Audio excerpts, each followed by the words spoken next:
And welcome back to the E-commerce Impact Podcast. I'm really excited today to have our guest, Emmerich Ernoux, here to talk to us about organic social media. Emmerich, welcome along to the podcast. Thank you, Jesse. I'm very happy to be here. Thank you for the intro. Yeah. So why don't we start off by you telling our guests a little bit about you and how you got to where you are now. So first software was a piece of software to help people build their own communities online. Long story short. And didn't work as a B2C. I think we tried to be Facebook in 2000, but too early. And then we pivoted that to B2B white label software. And then eventually one day we realized that social was becoming a thing and Facebook was becoming really, really good. That was in the early 2010. And we built Agora Pulse out of that. That was initially only a contest and promotion software for Facebook. And from there, it evolved into, Twitter, LinkedIn, and every other social network. And we're not doing contests and promotions anymore. And we understood that if we wanted to have a sustainable business, we would have to build a piece of software that someone in the company using day in and day out. And it's the daily tool of someone in the company. That someone in the company were the community managers in the early 2011, 2012, and then become social media managers and marketers who are, working on social media. So that's how that's how we became what we are today, by pivoting and pivoting and pivoting and adapting and adapting and adapting to the reality. So that's what entrepreneurship is often all about. Yeah.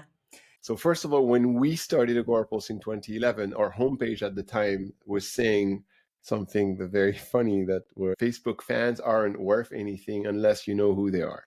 And that was based on the promise that we would connect the Facebook ID of the people who were interacting on your page with their email when they were entering into a contest or promotion on your page. So that was how Agora Pulse was born. It's like giving more sense and meaning and value to what you're doing on Facebook, because now you have their email and you know who they are, and you can connect that to your CRM and everything else in your business.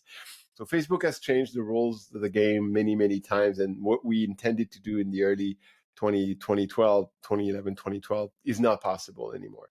But we've never lost sight of this. This has to make sense from a business perspective.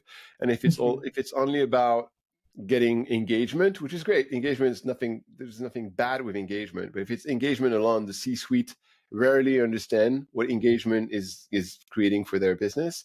And decision makers are, when things get a little bit tough, decision makers are not going to favorably look at engagement as a business metric or likes or comments or shares. They're going to look at business metrics that they're used to look at, which is conversion, revenue, and leads. And so we've never lost track of that. And and there's a story that is at the origin of that, which I love to tell because it's a great story.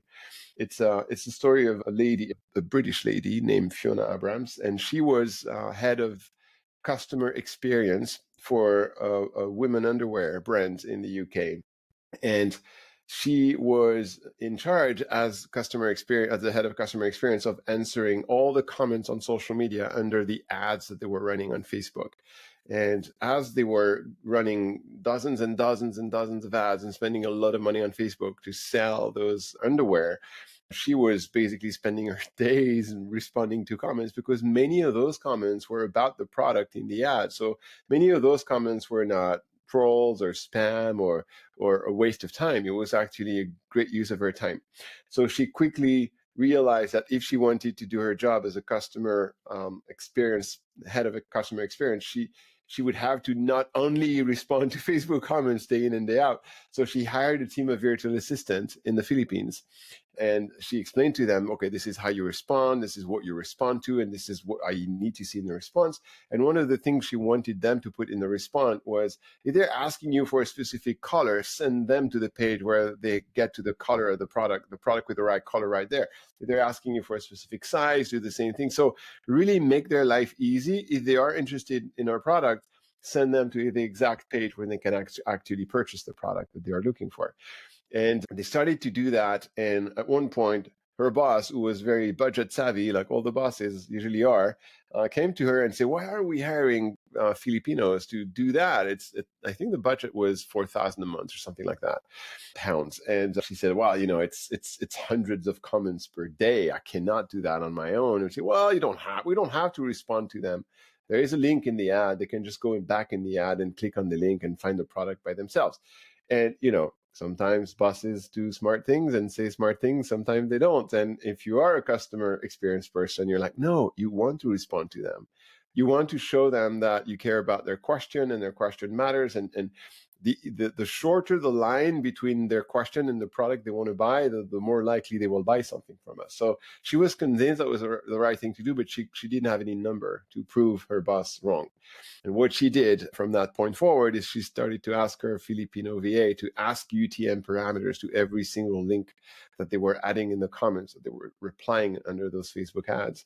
It was 100 times a day, copy, paste, UTM source equal Facebook, UTM medium equal FB ad comment, and so on and so forth. And they started to do that. And a month later, she went into her Google Analytics account, and here it was. She looked at the medium FB ad comment, and the amount was there. She had generated, I think it was £5,000 of revenue directly from the links in the comment that her team of VA was posting. So £5,000 may not seem like a lot of money, but because her team of Filipino VA was costing £4,000, at least now she could go back to her boss and say, well, it's costing 4K, but it's making 5K. So at the very, very least, this activity is paying for itself. So at the very, very least, you should leave me the budget, because it is not costing us anything. It is actually making us £1,000, which is ridiculous, but it allows for that project to continue, and it allows to surface, I say, the tip of the iceberg. There was probably more, but as you know, tracking things online is not 100% accurate. And I love to say, if you're seeing the tip of an iceberg, there's probably an iceberg down the water. If you're not seeing any tip, there's probably no freaking iceberg. So measuring the tip of the iceberg is already really, really good. And especially when it pays for the people doing the work, at the very least, what you get as a return on that investment is that it is paying for itself. So that she came to me, that was like 5 years ago, in 2018, 6 years ago. And she came to me because they were using us to manage those comments on those Facebook ads, which is one of the things we do well. And she said, well, Emmerich, this is a pain in the butt, because my team has to copy and paste those UTMs.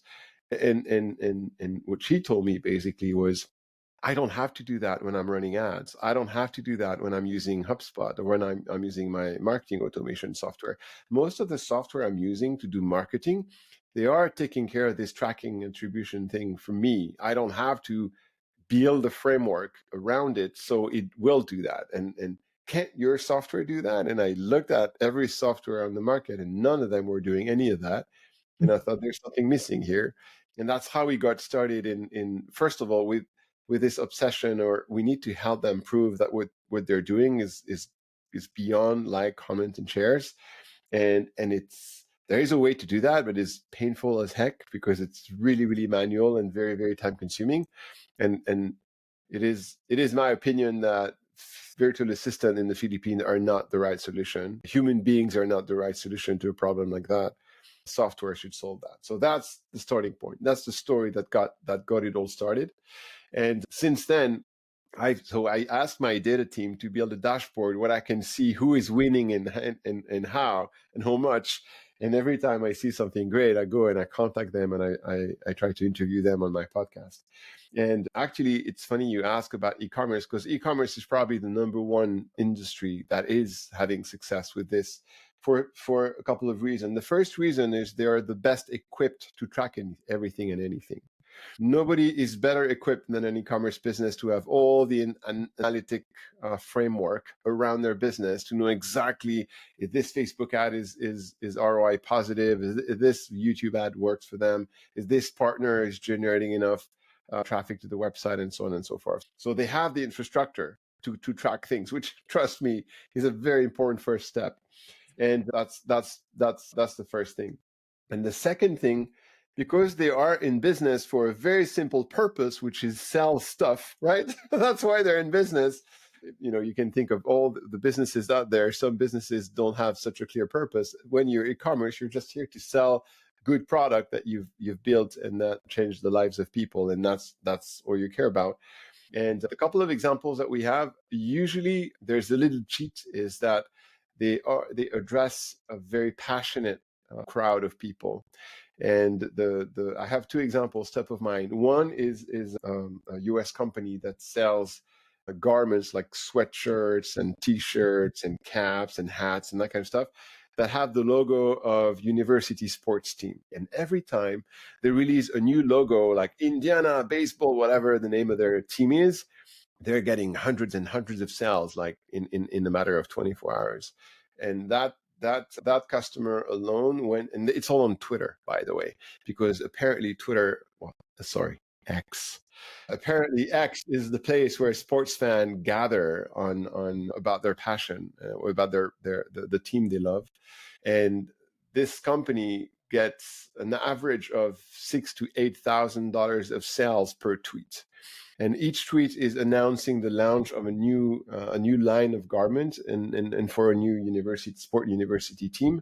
And every single tweet is generating at least 5 or 6K of business, which is amazing. She knew that they were doing well on Twitter, but she didn't know by how much, because again, copying and pasting all these UTMs day in, day out was a pain in the butt. But with the right system, she was able to track that. So that's one example. But there is a very passionate community of people who are eager to buy the product. So in that case, what you want to know is you want to make sure that you know which team is doing better than others, what type of garment is doing better than others. And do you want to do a re-edition of certain garments that went really well but are exhausted, that there are no more of them in the inventory and that kind of stuff. So that helps them go very, very narrowly and granularly on what works and what didn't work. The second one is and they're all quite small, like they're less than 15 people, most of them, the one I know about. A few big companies are really, really good at that. In general, the small ones are much more creative and much more efficient. The second one I'm thinking about, they sell plant-based medicine that the person who started the business came up with the recipe and started to have them manufactured by a third party. And what they're doing on social is that they never try to sell on social. They're always talking about the symptoms and the affection and the disease and all the health issues that they're curing with their product.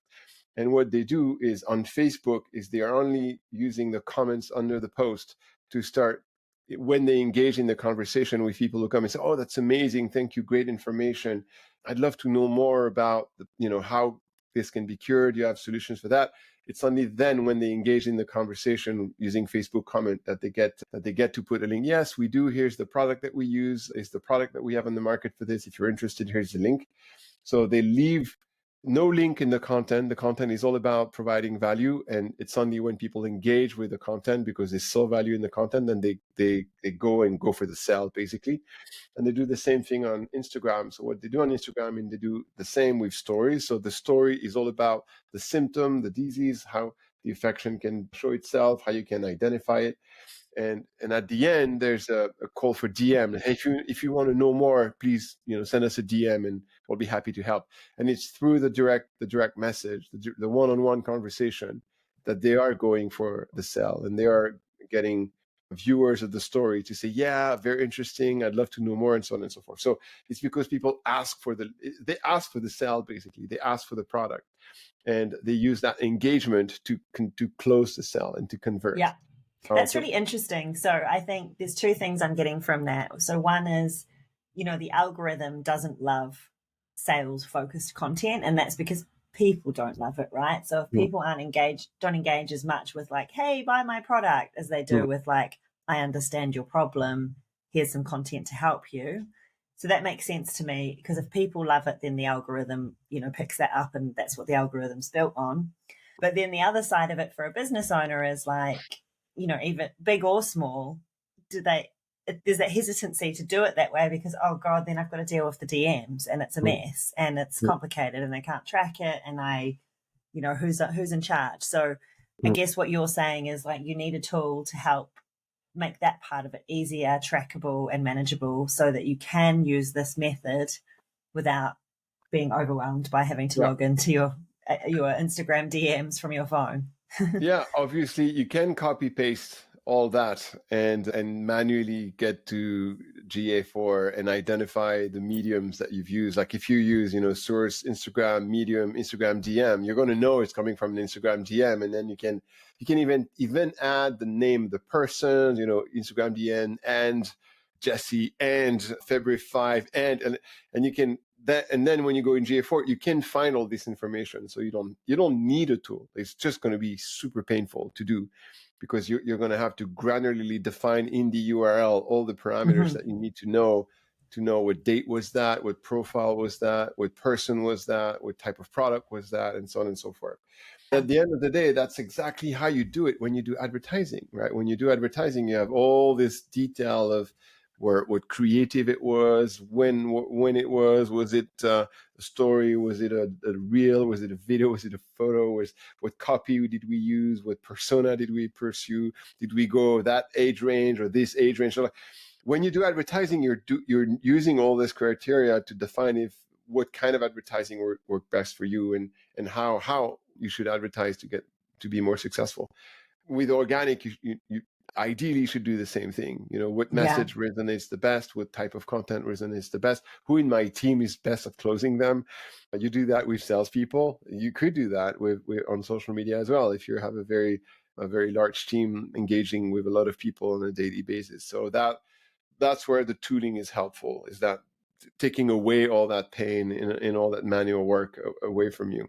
And I often have questions from people saying, what should we post on social media? Well, the same thing you should post on your blog, the same thing you should post on your website, the same thing you should try to get them to tell about you in your local newspaper. Like, how are you amazing?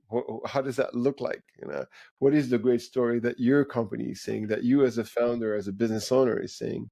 And just leverage social media to do that same thing. It's not an easy thing to do, but that's the only recipe. Create content that people actually want to consume.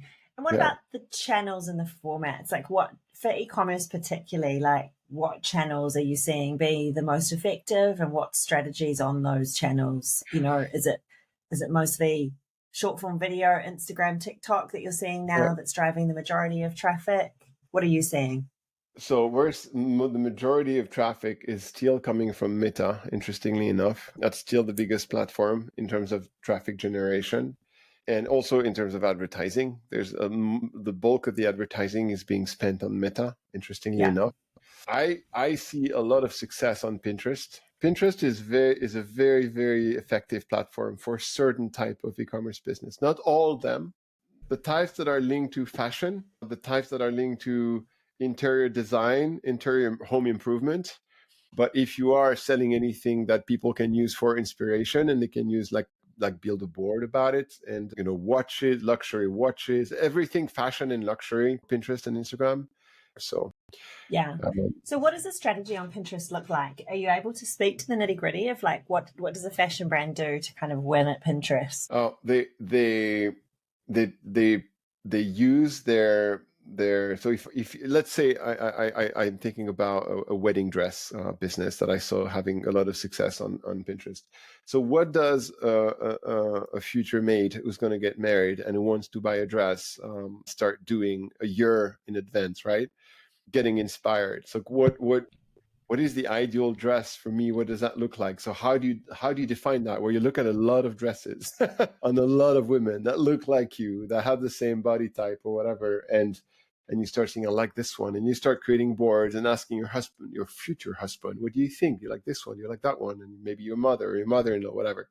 And so what a brand that sells wedding dress can do is try to put their dresses in as many situations as possible, outside, inside, on a white lady, on a black lady, on a Mexican lady, or whatever, so that they're covering every possible show of their product in as many different person look and feel, but also in as many situations that the person who's actually looking at them is going to identify to them. So if you have 10 dress, like find 10 people in 10 different aspects, and suddenly you have 10 multiplied by 10 multiplied by 10 ways of showing up your dress. And it's not only 10 pictures of dress, it's now it's hundreds that people are going to be able to stumble upon and be inspired by. So be creative in how you display the product in all the situations that are going to make people inspired. What other example can I use? So, it's a personal example, but we're buying this wooden floor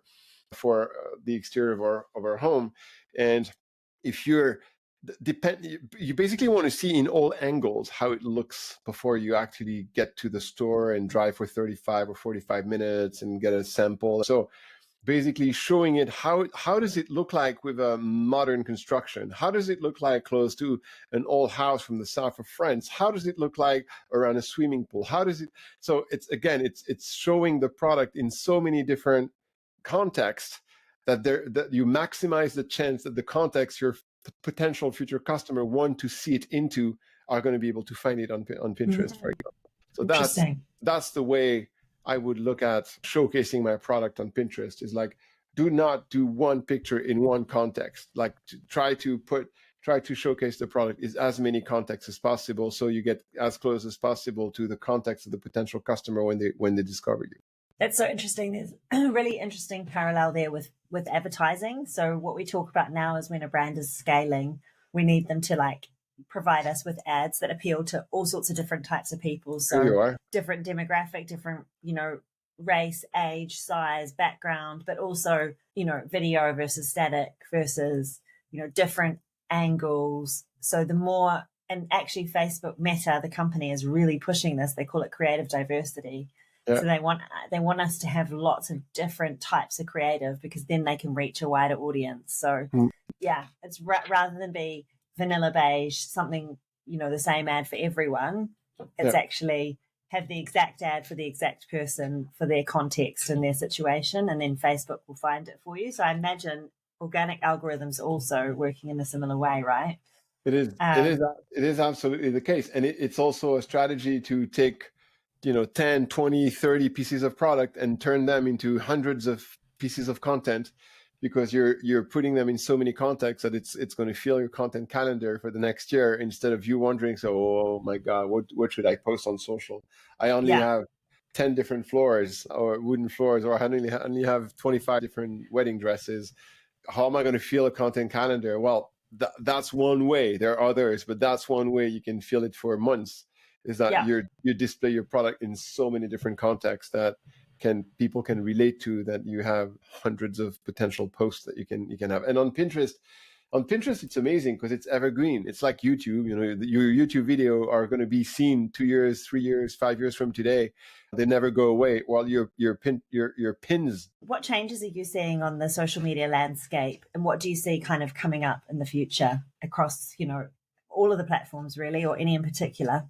Yeah, well, changes. You guys have seen the changes with TikTok. It came from 0 to hero in a matter of like 2 or 3 years. And what these platforms are doing is not professionalizing. You shouldn't create pixel perfect content and videos where everything has been edited for hours with professional editors, and you spend 2 hours doing the makeup and so on and so forth.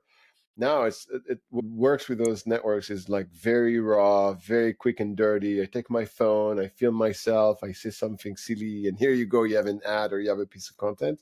And I think brands and businesses are playing that game. They do stuff that's very, very rough. And it works. It works because people say, hey, here's a person doing something that's nice.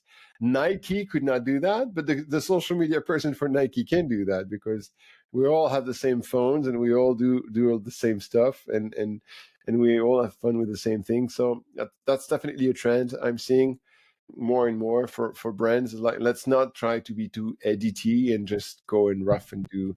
Do you think that's because the common kind of thing I hear is that TikTok, you have to be raw and kind of behind the scenes and rough, whereas like Instagram is still more of a, aesthetically pleasing aspirational channel? Like, do you think that is even changing? I Are we don't I seeing? don't see that in the reels on Instagram. I see the reels on Instagram being as raw and rough as the video on TikTok. Maybe on the pictures, on the images, on the single videos, but on the reel side, on the video side, that is basically coming in and disappearing. Basically, the reels don't, unlike YouTube, the reels are not search. They don't have a long lifespan.